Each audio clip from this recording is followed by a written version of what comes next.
Arts stream. Arts அப்படின்னாலே நிறைய arts subject இருக்குது.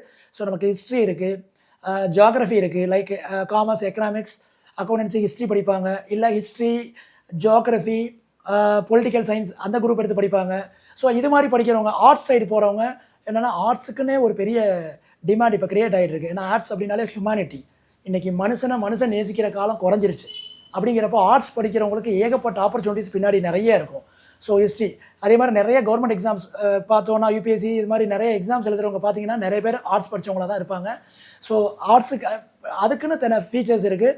ஸோ ஜியாகிரஃபி படித்தா இன்றைக்கி இந்த வெதர் ரிப்போர்ட் சொல்கிறவங்க எல்லாருமே நீங்கள் பார்த்துருப்பீங்க, அவங்களா தான் இருப்பாங்க. அதே மாதிரி பொலிட்டிக்கல் சயின்ஸ் படிக்கிறவங்க நிறையா மீடியாக்குள்ளே போகிறாங்க, ஜேர்னலிஸ்ட்டாக இருக்காங்க. இன்றைக்கி நிறைய பேர் இன்றைக்கி மீடியா இண்டஸ்ட்ரி பயங்கரமாக டெவலப் ஆகிருக்கு.